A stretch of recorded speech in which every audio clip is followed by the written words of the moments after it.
Kalau lo kick gue nanti gue nggak bisa naik lagi. Kick Andy nggak sih? Tim. Gimana nih level 1 sampai 10 semangatnya pagi ini gimana nih? Kok lesu? Kenapa giliran gue yang hosting gue cuma dapat ampas lesuk-lesuknya aja nih? Ya orang ada capek-capeknya kali, manusia namanya juga, ya kan? Habis gaspol nih kayaknya weekendnya ya Pak Iwet ya. Pesta keluarga nih kayaknya ya. Gaspol, gaspol, gila sih, gila. Gue kemarin akibat dari kenduri ya, kenduri hari Sabtu kan Jumat tuh startnya ya. Sebenarnya Kamis, startnya Kamis. Kamis kan siraman, pengajian segala macam gitu kan. Terus abis itu Jumat tuh keluarga mulai masuk check in.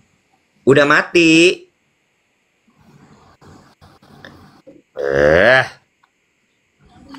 Udah mati Bluetoothnya.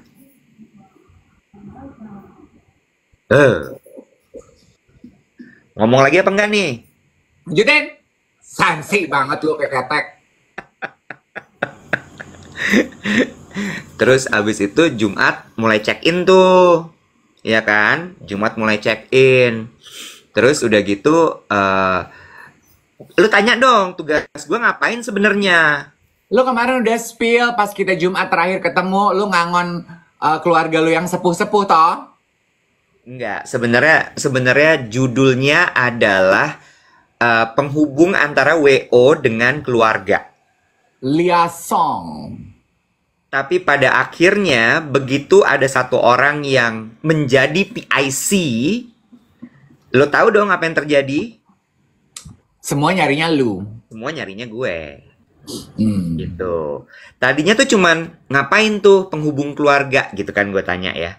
Ya lo pokoknya ngaturin aja supaya apa yang udah diatur sama WO itu tersampaikan kepada keluarga dan keluarga nggak ada yang bingung gitu. Terus gue cuman gini, oke, aman lah itu. Gue cuman perlu informasi di grup. Terus gue butuh satu adik sepupu gue aja buat bantuin gue. Gue pikir. Ya. Tapi kan namanya manusia walaupun sudah diinformasikan, tetap aja masih bingung, masih nanya segala macam ya. Sehingga ya udah, begitu ada satu nama yang mereka tahu bahwa bisa dipegang, hadirlah semuanya gitu. Mulai dari pagi-pagi tuh akad nikah kan pas check-in semua udah gue siapin tuh kartu. Jadi lu lagi ya, rajanya toto-toto preparasi kan lu demen tuh begitu kan? Every detail matter to you gitu. Yes, gue nggak bisa tuh gue bayangin gitu ya, misalnya kayak kakaknya nyokap gue check-in hotel bingung pasti kan ya. Lu pasti mesti deposit apa. Jadi udah gue beresin semua, mereka datang tinggal gue kasih kartu, mereka naik ke atas. Gue cariin orang hotel, udah gue kontak agen-agen gue di hotel. Gue bilang, tolong turun siapin saya, karena yang sepuh-sepuh ini harus diantar sampai ke kamar. Siap! Naik ke kamar, naik dianterin satu-satu semuanya. Dah, check in. Pagi bener, Bo. Itu kan pengantin mulai dandan dari jam 2 ya. Sepupu gue tegang. Jam 3 dia lari ke GBK. Satu, udah. Sang sepupu, sang manten. Sang manten, sang pengantin pria lari di GBK 10 kilo di hari pernikahannya. Tegang. Lo gak capek?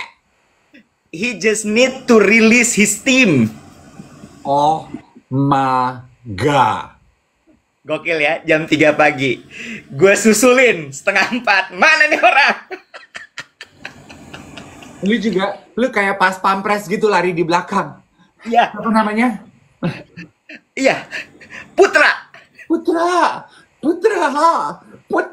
Ya. Udah Iwet. Dia cepet banget larinya, jadi nggak ketemu sama gue. Jadi gue beres lari, dia udah di atas. Gue kayak, udahlah, dah, beres dia. Habis itu mulailah tuh, gue ngecek pengantin perempuan aman, pengantin laki udah siap-siap, mandi segala macem. Gue masuk, mulailah tante-tante gue. Aku butuh peniti, ada nggak? Nah. Ya, udah mulai yang detail-detail kecil tuh. Ini kayaknya harus dijahit, gimana ya? Tukang rambut udah datang belum? Kan ada IO-nya, ada WO-nya. Ya, kan tugas gue ngumumin ke keluarga. Pantes gue lihat tuh, aduh aura lo tuh di story-story lo tuh menikah meringsung banget. Iya, jadi gue yang jadi buffernya. Jadi begitu mereka nanya tukang makeup udah datang apa belum, gue arahin ke lantai 5 nanti ketemu sama Mas Indra. Mas Indra udah ada di sana. Oke, ruang ini berangkat turun. Gue cek lagi sama lu, tahu Indra nggak sih, Indranya Big Son? Tahu. Nah, Big sama Son dia. tahu. Sama dia kemarin. Terus gitu gue gitu. Tangkap ya di bawah ya, nih tante gue turun. Oke, tangkap. Cari peniti. Gue udah mikir nih, kan pada pakai kain pakai songket ya. Gue bawa peniti dari rumah. Oh, lu hebat mikirin. Udah, kan ini apa namanya? Apa tuh kemarin kita bilang? Critical thinking. Iya. Sampai ujung. Gue udah tahu nih, dari ujung ke ujung mau begini gue siapin semua dah. Begitu aku butuh peniti, right away I'm coming. Langsung kamar, set gue penitiin. Gue belum pakai baju tuh, Bo. Habis itu gue ngecek sepupu gue lagi diem gitu. Kenapa lo? Gue pakai kaos kaki apa ya? Indra Saptaji nama sepupu lo? Bukan, Putra. Raditya Putra. Oh, Indra Saptaji siapa? Kaget nama gue disebut kata dia gitu. Bukan. Udah. Terus abis itu ya udah. Terus begitu sampai malam. Terus abis itu abis selesai akad jejerin. Udah, pokoknya masuk beres. Abis itu malamnya resepsi. Resepsi lebih tegang lagi, Bo.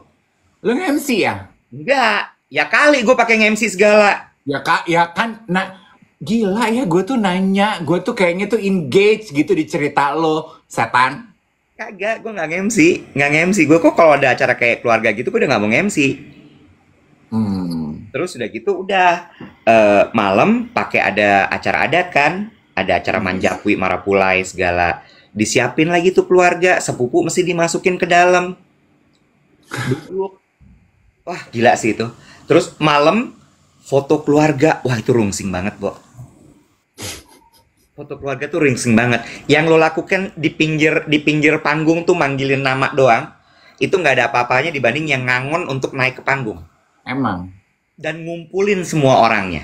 Emang, foto keluarga itu one of the most tiring job as an MC, as a liaison, WO, oh my. Karena lo tau apa nggak? Gue tuh paling sebel ya sama sebetulnya kalau boleh ngomongin nih ya, nature-nya orang foto keluarga. Atau adegan foto-foto nih supaya teman-teman yang lagi ngedengerin duet siaran pagi nih juga, please don't do this. Ya, kenapa sih kita tuh kayaknya ngerti kita tuh adalah bangsa yang penuh inggah-ingguh, yang Unggah-ungguh. Unggah-ungguh. Gue ngerti. Duluan. Tapi, boleh nggak sih kalau lagi ada adegan acara kantor atau resepsi pernikahan, kalau lu udah diumumin keluarga besar Bapak Iwet Ramadan, kalau lu merasa lu bagian dari keluarga besar itu, langsung berdiri aja, kenapa sih? Iya nggak sih, Wet? Langsung sergap aja gitu. Yuk gitu. Ini enggak. Duluan. Kalau yang bagian duluan gitu, gue masih yang oke gitu ya. Level kesel gue tuh masih di 1, ibarat pedas sama Ici. Yang gue suka 4 adalah om-om, ibu-ibu, tante-tante yang gini. Ya nama saya nggak disebut ya saya nggak berdiri lah. Nah, kan saya sebut keluarga besarnya aja Bapak. Bisa. Mau nama Bapak. Disitulah perannya penghubung keluarga. Penghubung keluarga itu adalah yang begitu tadi tuh, yuk kita giliran sekarang gitu. Karena yang sepuh-sepuh itu harus digituin, Bo. Ya, bener kan teman-teman ya? Tuh, coba teman-teman Nggak bisa. Emang lo butuh penghubung keluarga yang mempersilahkan mereka. Nah, kalau diserahin ke WO, nggak akan bisa. Karena nggak kenal. Bener. Orangnya nggak tahu yang mana. Terus, udah gitu ya, kesabaran gue nih sebagai MC, kalau gue dari kacamata gue sebagai MC ya, paling diuji dan dicoba itu adalah Yoga Landiartnya baru. Bener, dia tidak menegasi kalimat gue. Lanjut, gak usah marah. Kenapa lo genit gitu mukanya? Mukanya lu berubah. Kalau ngobrol sama gue kayaknya muka lu tuh di giginya 1. Begitu ngobrol ngelihat Yoga, muka lu tuh berkembang kayak teh di Hotel Mulia tuh yang disiram langsung cuing gitu. Table 8. Tapi ya, Yang menarik, tapi benar, menurut gue ya, foto keluarga itu momen yang memang lu di situ butuh penghubung keluarga. Kenapa? Karena MC, WO itu nggak kenal sama anggota keluarga. Ya kan? Jadi strategi gue adalah bener-bener begitu udah waktunya foto keluarga, itu gue kumpulin langsung semua. Yuk kita berdiri, kita mau siap-siap foto keluarga. Gue kumpulin semua. Ya, gue kumpulin semua dan udah gue siapin kursi buat yang sepuh-sepuh. Jadi begitu nanti mereka nunggu, nggak ada yang lama. Gue dudukin di samping tangga, begitu keluarga Khairul Basri, naik semua langsung. Udah gitu ya. Ini peliknya ngatur foto keluarga ya. Gue pernah diginiin, Bo. Jadi intinya yang ingin gue sampaikan adalah yang juga tricky adalah dealing with bapak dan ibu yang apa ya? Post power syndrome. Dulunya berkuasa, dulunya seseorang, sekarang tuh udah pensiunan, purnawirawan gitu. Gue pernah diginiin loh. Kamu tahu siapa saya? Kenapa saya ada di urutan nomor 3? Gue gini, waduh, kalau boleh dibantu dengan bapak siapa ya? Kalau nama saya aja kamu nggak tahu, gimana kamu mau ngeduluin saya? Gimana sih? Lo tau nggak? Itu yang ngebedain lo sama Becky dan Dado Parus. Gimana sih? Ngerti nggak lo? Kayak ngomongin telur sama ayam. Lah gue nanya namanya, dia bilang ini lah, kok kamu nggak tahu? Lah kita mah sampai pagi begini. Lo ngerti nggak? Coba bayangin kalau itu pertanyaan diberikan kepada Becky dan Dado. Mereka nggak akan begitu tuh. Mereka, oh iya pak, sebentar ya pak, saya cek, maaf ya pak, gitu. Iya, mungkin. Ya kan? Tapi satu hal kemarin, gue belajar untuk sabar dan meletakkan ego gue di tas. Udah. Karena apalagi keluarga ya, Bo. Keluarga di acara keluarga sendiri itu semua merasa memiliki. Iya. Itu udah, lo udah nggak bisa, you cannot put your ego at all. Yang bisa lo lakukan adalah cuman penjelasan, sabar, sama sedikit tegas. Sedikit ya, kayak garam aja sedikit gitu. Iya, karena kalau ketinggian lo darah tinggi, tensi lo naik. Persis kayak garam. Iya, jadi memang jadi panitia kawinan, termasuk MC pernikahan, itu udah ego lo buang aja udah. Udah gitu ya, nih ngomongin ngatur foto keluarga. Kalau udah keluarganya big group, terus kan kita suka siapin bangku, jadi 2 lapis. Ada yang berdiri, ada yang duduk. Nah, itu juga ya. Ngundang orang untuk duduk di bangku. Aduh, itu rasanya kayak nawarin orang untuk sembelit loh. Nggak ada yang mau duduk. Nanti gendut. Rasanya tuh pengen aku gini, Ibu, duduk sama berdiri atau jongkok atau kayang atau downward dogging dog. Kalau gendut mah gendut aja. Jadi gue gini, ya udah deh, kalau semuanya mau berdiri berarti cuma setengah ya yang kelihatan. Balik lagi, itu fungsi penghubung keluarga di situ. Yalah, iya. Bukan, gue tuh mau cerita bukan gue menghebatkan diri gue, Bo. Cuma gue belajar, kan gue juga nge-MC, gue tuh pernah ada di 2 sisi gitu loh. Gue pernah ada di sisi lo yang manggilin mereka, terus ribet karena lama nggak kelar-kelar. WO juga nggak bisa ngebantu kan?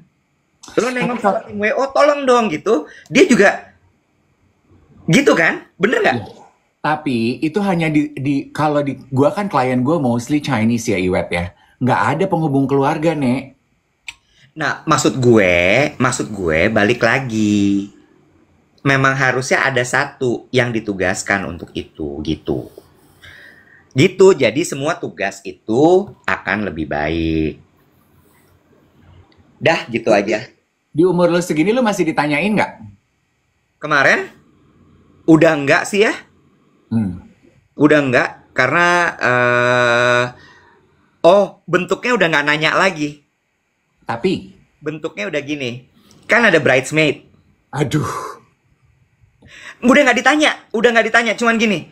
Pilih, Wet, mau yang mana? Dan semua melakukan aksi. Sampai om gue, gila banget om gue. Om gue to the point udah yang gini. Pilih, Wet, mau yang mana? Terus udah gitu, gue kan diam gitu ya. Gimana nih? Terus dia gitu dia datengin gini, kamu masih single nggak? Ditanya bridesmaidnya, terus dikenalin ke gue, kenalin ponakan om, gitu. Terus lu gimana? Terus gue gini, tawa aja gue. Udah gitu. Awkward ya? Nggak awkward sih gue santai aja, balik lagi. Udah, itu tuh udah momen yang dimana gue udah persiapin dari jauh-jauh hari. 3 hari ini pasti akan seperti itu. Jadi ego gue, keinginan gue, apa gue tuh udah gue buang semua. Begitu hari Minggu, lo tanya dong apa yang terjadi. Apa tuh? Breakfast masih gitu dong, setelan muka gue masih narik semua kan. Gitu kan. Gue masuk ke kamar, mulai ambrol tuh. Tiba-tiba bapak ibu gue mau check out di jam 11. Yang gue bilang adalah jadwalnya jam 12. Mama mau pulang sekarang. Gue bilang gini, kenapa mau pulang sekarang? Udah mulai ngegas gue. Udah gak sabar tuh, udah. Kenapa mau pulang sekarang? Kan jam 12 check outnya. Ya mau pulang aja sekarang, nanti aja. Sementara gue lagi kayak, gue mau rilis dulu sebentar, boleh nggak? Ngomong aja padahal Iwet mau 15 menit diam dulu dong gitu. Udah gak kuat gue. Abis itu, gue anterin mereka pulang sampai rumah. Gue makan siang. Gue tidur, gue bangun, gue makan malam, gue tidur lagi sampai pagi. Segitu capeknya. Kebayang gue. Itu tuh that kind of drainage gitu ya. Itu tuh hanya bisa di-cure, disembuhkan. You will only replenish your energy dengan makan, tidur. Yes. Udah nggak ada lagi yang lain. Tim gue nanya, Mas boleh cek deck nggak? Nggak gue cek. I just cannot. Kayak nggak bisa gue. So sorry. I cannot. Nggak bisa. Ngecek deck. Yang ada Iwet is deck ya. Is deck. Dah. Gitu. Tapi menurut gue, gue juga tapi kemarin ngeliat gitu ya, om tante gue udah tua-tua banget. Om tante gue tuh ada yang umur 84 gitu. Terus gue kayak, wah gila ya. Mereka udah tua sekali gitu, udah kayak emang waktunya kita buat jagain mereka. Terus sepupu-sepupu gue yang gede-gede juga udah paham itu kan. Jadi kayak titip ya. Jadi mereka juga ngangonin bapak ibunya gitu loh, yang udah yuk jalan yuk. Jadi udah nggak ada lagi tuh yang tiba-tiba aku nggak mau, aku belum dipanggil. Udah nggak ada. Semua udah digiring semua sama masing-masing. Gitu. Gila sih, tapi lu tahu pas resepsi gue udah gak muncul lagi. Jadi abis itu pengantin masuk, udah naik di pelaminan, acara udah dimulai. Gue minggir, ke noodle station. Laper loh. Gue lapar, gue ngumpet, gue makan aja. Udah, ada satu lagi yang juga chaos. Perkara ruang VIP keluarga. Ya Allah Gusti.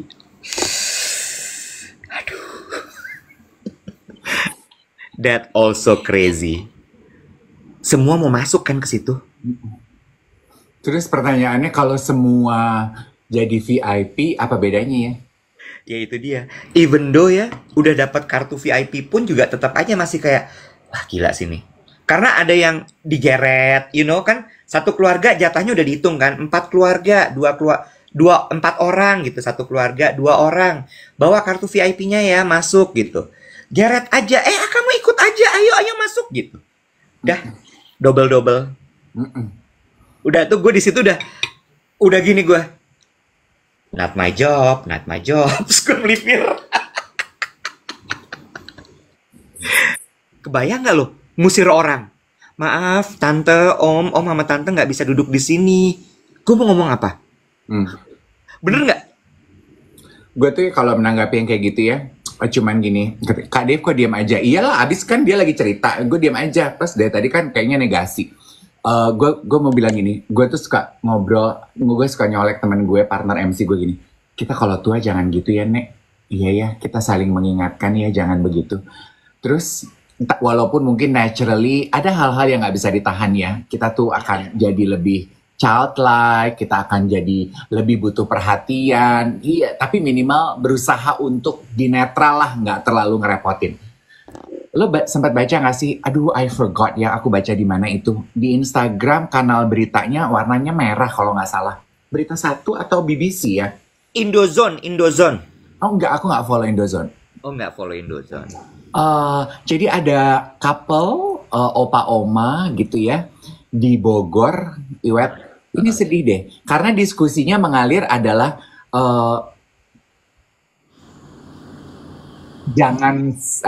kenapa orang Indonesia masih merasa nggak elok untuk taruh orang tua di panti jompo kalau nggak ada yang ngurusin.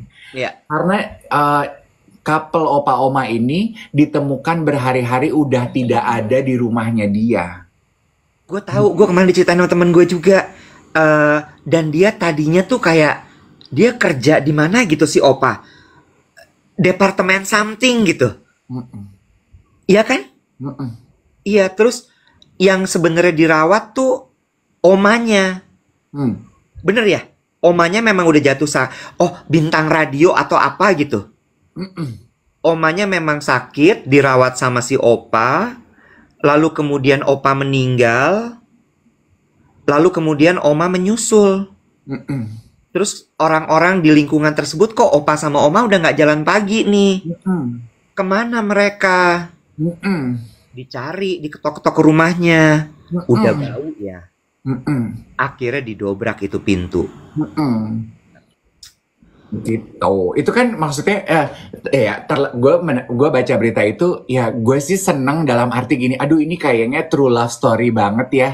Kayaknya bersama sampai akhir hayat gitu ya kan. Dan gak ngerepotin orang loh. Ya aside from the fact bahwa ketika mereka sudah nggak ada, ya orang jadi repot aja, harus dobrak, harus ini, harus itu gitu. Tapi maksudnya nggak ngerepotin anak. Mereka tuh tetap tinggal berdua aja dan kayaknya cukup mandiri dan tertanam di gereja. Katanya kan ada aktif tuh di gereja gitu ya. Ketika kalau udah sakit dan akhirnya nggak ada, itu ya mungkin itu it's a whole different story. Makanya orang-orang tuh banyak gini, aduh harusnya kalau kayak gitu di panti jompo aja ya. Tapi kayaknya panti jompo itu memang belum bagian dari sejarah dan kebudayaan kehidupan kita ya, Nek. Karena komentar orang-orang gini, ih gila anak nggak bertanggung jawab banget naruh orang tua di panti jompo. Kalau gue ya Iwet ya, kalau nggak ada yang mau ngurus gue mah mendingan I check myself in ke panti jompo loh. Tapi ya, gue mau mengajak teman-teman di sini untuk mencoba berpikir lebih kritis dan juga mencoba melihat dari sisi yang lebih helikopter view. Tahu nggak kenapa? Karena gini, orang tua itu nggak mau loh dipindah dari rumahnya. Ya, maksud gue gini. Even this happened to my mom and my dad. Mereka semakin tua, semakin susah beradaptasi sama orang. Oke. Waktu itu gue udah gini, ini agak... Karena gini, pertama adalah gue bilang gini, kita pindah yuk ke tengah agak kota Tebet deh paling enggak. Lebih dekat. Iya. Jadi gue mau beli rumah di daerah Tebet gitu. Kalau misalnya lo mau kepinginnya tetap dekat sama cucu lo. Tapi kalau gue yang pindah ke arah lo, nggak mungkin, kejauhan buat gue. Kita maju dikit deh ke Tebet. Jadi tengah-tengah banget nih. Gue ke posisi gue aman, dia ke cucu-cucunya aman. Nggak mau, Bo. Enggak, papa sama mama mau di sini. Khawatir dong gue. Aduh, mereka sendirian. Walaupun kakak gue tinggal deket sekali sama mereka. Ya, nggak deket banget lah. 5 menit, 10 menit lah naik kendaraan gitu. Terus, dicariin yang ngurus rumah ya, helper gitu ya. Nggak cocok. Helper keluar dalam beberapa bulan. Ada aja alasannya. Ya udah, bapak gue masih aktivitas dong, ngajar apa segala macam. Aku cariin driver ya, nggak cocok. Keluar juga. Dengan berbagai alasan, gue ya udah, oke. Akhirnya mereka sekarang tinggal berdua, Bo. Tinggal berdua, cuman ada helper yang datang pagi sama sore pulang. Gue udah gini, ini nggak mau begini begitu, nggak mau. Mau pindah nggak? Nggak mau. Mau ini nggak? Nggak.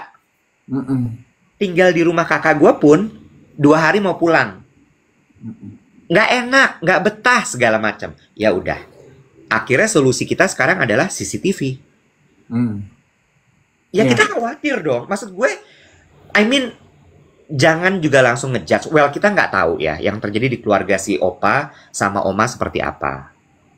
Tapi bisa jadi juga seperti itu karena sepupu-sepupu gue juga seperti itu tuh sekarang ngadepin bapak ibunya. Diminta pindah nggak mau, diminta itu nggak mau, ya udah. Akhirnya gue belajar dari sepupu gue, dia bilang gini, udah Wet, ikutin aja maunya mereka gimana, nggak usah dipaksa. Banyak tuh yang komentar ceritanya sama seperti orang tua teman-teman ya, dan akhirnya pilihan untuk ya udah diikutin aja gitu. Yes, karena kalau tadi kan I reflect back to me ya. I don't judge gitu ya, it's your own decision. Kalau teman-teman berpendapat bahwa harusnya di rumah panti jompo, harusnya anaknya gitu. Tiap orang, tiap keluarga, settingan keluarga itu beda-beda ya. Tapi kalau gue udah tua dan gue akan mencabut kewajiban dari orang-orang dekat gue untuk ngurus gue. Gak usah pusing, gue mau masuk panti jompo aja. Kan ada yang bilang gini, kita tuh tetap butuh komunitas. Yes, makanya gue janjian sama teman-teman gue untuk masuk panti jomponya. Jadi gue gak sendirian di panti jompo, say. Bener. Gue masih sama geng Didi Krim gue, jadi gue masih bisa ngerumpicin. Bener. Sama tadi ada yang ada yang komen gini, sama nih ceritanya, akhirnya gue cuma bisa berdoa semoga Allah jaga mereka. Sama, gue juga gitu. Ya, dan tuh tadi ada yang komentar soalnya panti jompo di kita tuh mahal, Om Dave, yang bagus, yang baik, betul. Aduh, kalau udah ngomongin mahal, apa sih, Bo, di negara kita yang nggak mahal? Ember, bener. Ada yang bilang tuh, Pisesan bilang katanya gini, kasih tahu dong panti jomponya di mana, aku mau ikut juga lah, rame. Jadi ya, nih,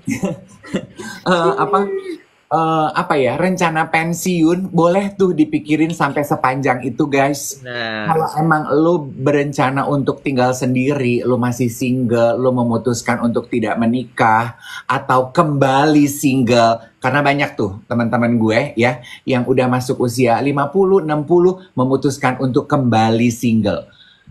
Kan berarti tua akan sendiri, udah mulai harus tuh dipikirin nanti ketika lo senja banget, apa yang akan lo rencanakan dengan hidup lo. Kalau lo pengen masuk panti jompo, siapin duitnya, jadi lo nggak ngerepotin anak-anak lo. Setuju. Sama gue belajar dari Sarah Sehan, tadi juga ada yang komen di sini. Sarah tuh bilang gini, gue tiap pagi tuh telepon nyokap gue. Jadi untuk ngecek sebenarnya masih hidup nggak nih gitu, di mana dia gitu. Jadi supaya ya kita mencegah aja, karena diminta pindah nggak akan mau, dikasih orang buat ngerawat juga diomelin tuh orang. Jadi ya udah, yang bisa lo lakukan cuman itu. Kok mati kamera gue? Nah, udah nyala lagi. Pencet. Iya benar, katanya panti jompo juga nggak terima kalau kondisinya sakit. Iyalah, karena mereka kan bukan rumah sakit ya, Yang. Betul. Iya bener. Nih ada Mama Jo bilang gini, kakek nenek nggak mau pindah karena rumah itu banyak kenangan. Betul. Nah, tadi gue mau komentar mengenai itu. Gue pernah baca ya, kenapa orang tua itu kayak orang tua lo disuruh pindah nggak mau? Karena kan itu zona nyamannya mereka ya, Bo. They cling on to their comfort zone and a piece of their life that they are still have a bundle of memories onto it. Banget. Kadang-kadang suka ada yang gini loh, itu rumah itu dibeli pakai uang yang mereka tabung bertahun-tahun. It's their first home yang they own, di mana mereka melihat anak-anaknya besar di situ. Every corner reminds them of the memories whatsoever. Bener. Ya. Terus tiba-tiba gue datang ke rumah gue, papa abis renovasi kamar mandi. Begitu gue lihat kamar mandi dikasih ubin yang motif batu-batuan. Serupa saung-saungan. Gue udah gini. Terus gue cuman gini, kenapa pak? Motif keramiknya gitu. Ya bagus kan nak? Kayak di alam. Ini bukan di alam. Dengan gentong buat siraman untuk menampung air. Terserah deh, yang penting lu happy. Udah intinya itu aja kan sekarang. Iya, sekarang gue udah kayak, udah nggak usah dilawan, nggak usah diatur. Biarin Jo. Bener. Ya, it's their home. biarin dah gitu. Mereka juga yang tiap hari di situ Iya, ya. bukan lu juga, wet, biarin. Who are you to Bener, bener. comment gitu. Iya, betul. Iya, ada aja. Tapi ya udah, that's lika-liku orang tua gitu. Dan menurut gue, iya, sedih membaca berita itu gitu. Cuma ya tugas kita sebagai anak, cucu gitu ya. Kayaknya tuh pengingat juga buat kita untuk ngecek mereka terus. Ya, terkait mereka mau dipindahin ke panti jompo atau ke rumah kita, nggak semuanya mau. Hmm. Iya nggak? Ditanya aja. Iya. The key is to have an open discussion sih, menurut aku. Terus. Lu punya mau sebagai anak, orang tua juga punya mau sebagai individu. Iya. Ketemu di tengah aja gitu. Benar. Open discussion. Jadi not telling but discussion. Perkara kemarin contoh deh, Bo. Udah nginep di Hotel Mulia enak banget. Ada aja yang salah. Ya AC kedinginan lah, ya apalah. Sehingga jam 11 udah mau check out. Gue bilang, nanti aja. Gue tadinya mau gue minta late check out, gue udah nggak usah late check out. Mau pulang, mau pulang. Pulang dibiarin gak ya? Ya, nggak bisa. Emang udah kangen aja sama rumahnya. Ya nggak? Well, that's family and parents.